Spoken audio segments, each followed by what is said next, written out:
So sa gagawin yung ano yan, yung talagang all-out Clark, no?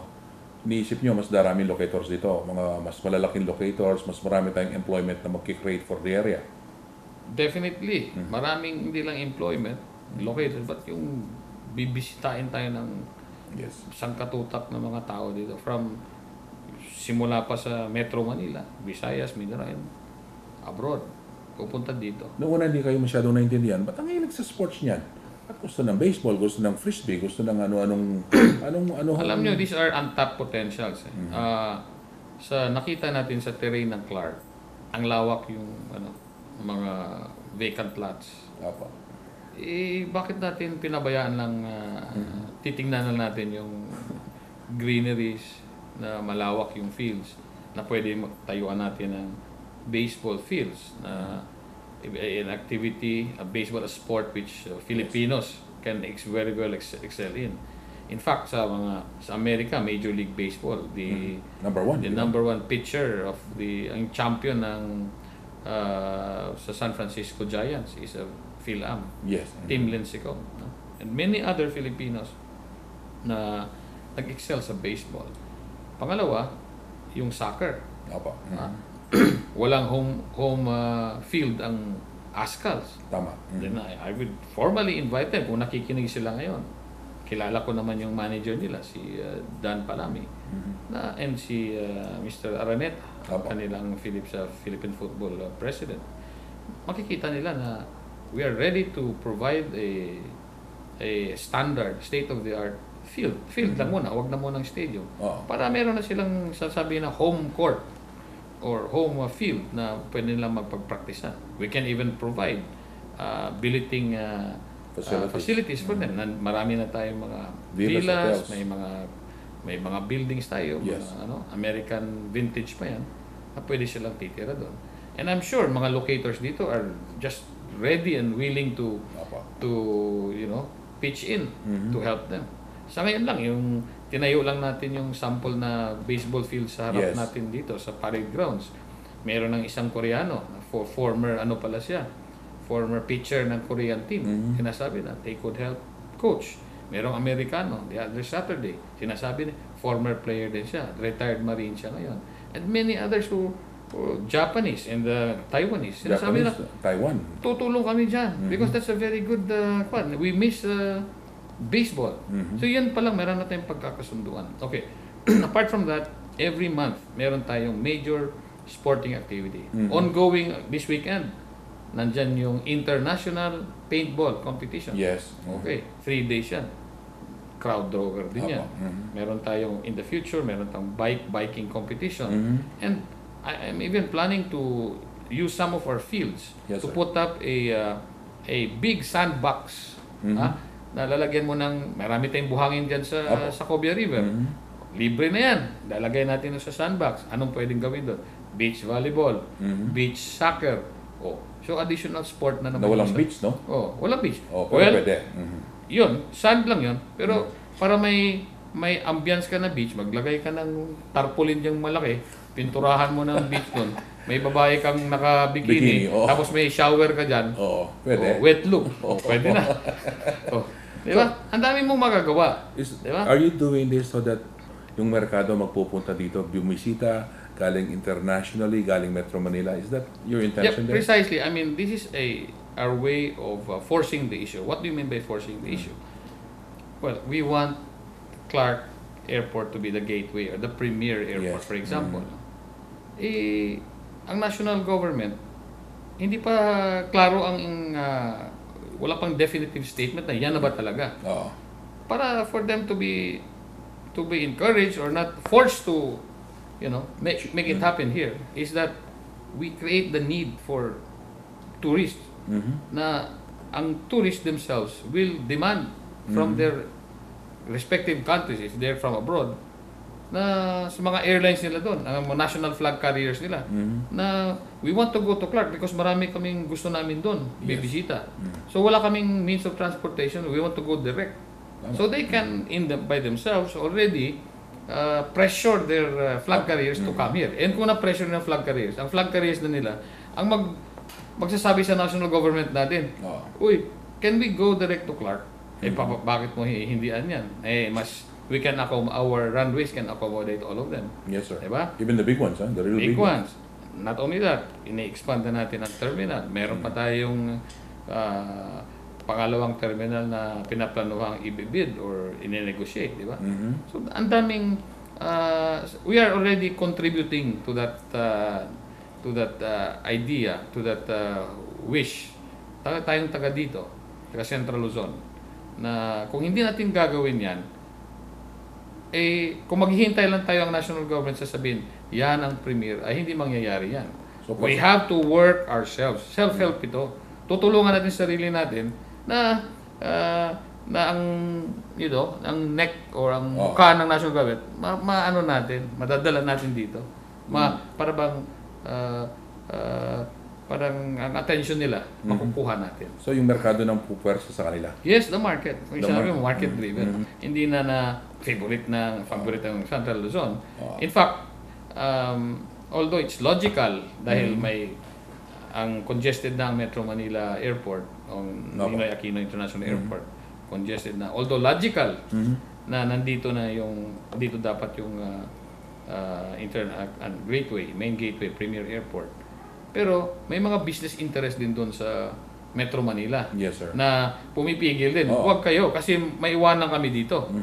Tayo naman, dito tayo. Dapat may business interest din kami dito.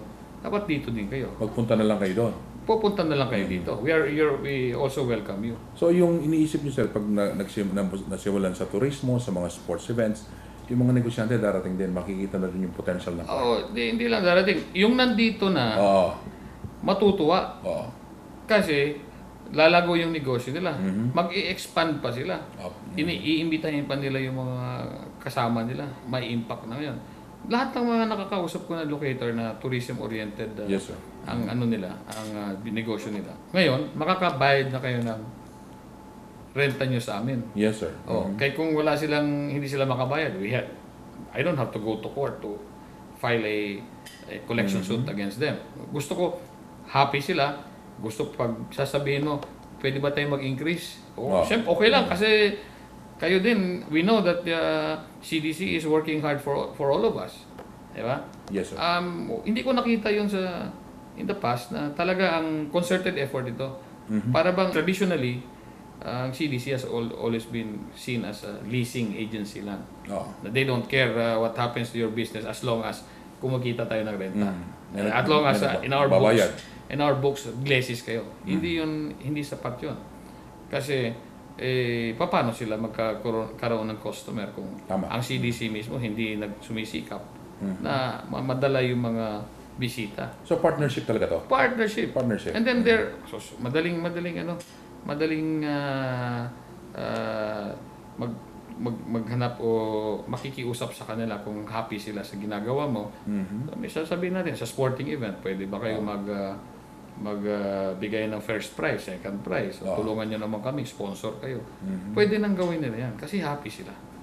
Parang sanabi pa na Senator Enrile, gusto ko happy ka. Ganun lang yan. Kung happy sila, happy din tayo. So kasi sir, nung dati sa basketball tumutulong nagpagawa sila ng uniforme. Nag-sponsor sila ng mga bayan. Correct. So sa other sports siguro pwede rin silang tumulong. In fact, sa ngayon, I have been talking to mga events organizers sa Metro Manila. Bring all your events here. Kami nang bahala sumuporta sa iyo sa facilities. Pero gastos yan, ha? Facilities. Hindi naman, nandiyan na tayong facilities. Sa branding, sir, yung mga gagawin natin, mga tarpaulins hanggang Metro Manila. Magagasto yan. But pwede ko namang i-pass on yan sa mga locators. Meron tayo, advertise kaya konti dito. Tulong-tulong. Tulong tayo. To minimize our expenses. Pag branding, lang yan. Magaling yung nakuha natin na I'm just convincing that agency na to give it to us for free. Yun ang pinakamahirap. Agency sila. Professional. Sabi ko, gagawin nyo to kasi para sa bayan ito. Ako, parang I'm a Bisaya pero Ilocano by kuripot in terms of but if I can sell the idea na tayong lahat ay stakeholders dito, tama yan. Nagawa ko na yan. Master planners all over the world, nagawa ko na, nagpapatulong ako. Pero sabi ko, libre ito. Kasi kung magawa natin, ganito lang, sasabihin ko sa kanila. Okay, if we can make Clark, for example, the most livable place in this world or in the Philippines, tayo ang makikinabang dyan. Kasama sila doon. Kasama ka dyan. Kaya kung maganda yung branding nyo dyan, tapos matulungan yung Clark, marami ng investors dito, makakatulong tayo sa in terms of employment. Happy yung mga tao, hindi na magnanakaw, hindi na idle. Nakakatulong din tayo sa problema sa indolence, sa laziness, sa mga crime, prison order. Nakakatulong tayo. In fairness, we can mention that in the past, sa Subic, no? Bakit yan tanyag na tanyag? Sinimula ni Mayor Gordon dati, no? Senator Gordon. Senator. Nung bata pa siya noon, talagang all out yung marketing niya. Tsaka volunteers. Yung mga kababayan. Kababayan. O yun, mga taga Subic, Sambales, Dinalupian. Tumulong din lahat para kalimutan yung differences, tutulong tayo for one goal. Okay, dapat ganun din tayo sa... Dito, kaya yes. And I'm sure kaya natin. Yes. Kasi I think our leaders see that. No? Although may politika, pero yung pagka-politiko nila... Pastime natin yun eh. Yung pagka-politiko nila, pwede yung i-harness yung power nila to convince people to help. Tsaka silang may control sa mga tao eh. Sila ang merong direct contact. So doon sila effective. Kung sasabihin ng governor, congressman, mayor na dito tayo, and they can explain it better to the people. So maganda yung... Bago tayo lumayo, dito muna tayo mamasyal. Oo, di ba? Pag may dumating na negosyante dito, kasi sila hindi naman nila kayang lahat to employ everybody, but they cannot do that. Hindi lang yan, yes. So, ngayon, nakakatulong din tayo sa local government. Why? Hindi na... Normally kasi, the reality is, people think, especially Filipinos, that kung nasa gobyerno, the government, local government is the biggest employment agency. Di ba? Para naman ma-deflect nila yung attention ng yung natural tendency ng mga constituents nila, mga leaders to us help leaders. Sabihin nila, ibato na lang nila dito sa mga locators. Ibato nila sa amin. Kami naman, ibato namin sa locators. Ang CDC naman, may problema din ganon. Di ba? So, dapat ibato din natin sa locators. Oo. Kung yung mga may talent, yun, doon sila maninilbihan. And tayo, I can honestly say, that fair ang dealings namin sa locators. Yes, they're very willing. Yun na lang ang pakiusap natin sa kanila. We'll be fair with you. We'll listen to you. Hindi kami hihingi sa inyo kahit kusing. Pero pwede ba? I-endorse namin itong trabaho. Qualified naman ito. Tulungan na lang ninyo. Wala tayong ibang hihingin sa investors. To help our campaign, sa branding ng Clark, to help our sporting activities, to help us in the employment, happy na tayo. Okay. Happy na rin sila. Mag-break lang tayo. Marami tayong pag-usap. Gusto kong tanong sa iyo, anong kinabukasan ng yung area ng Air Force yan, no? Okay. Anong kinabukasan ng Clark Highlands, no? Okay. At mga iba pang mga proyekto na iisip mong mangyayari dito sa ngayon, ang panahon ni President Noynoy Aquino. Mga kaibigan, huwag po kayong alis. Marami pa po tayong pag-usap. When you're getting the tips here, you're getting the information here, para nang sa gayon po, tama po yung mga desisyon na gagawin natin. Babalik po kami.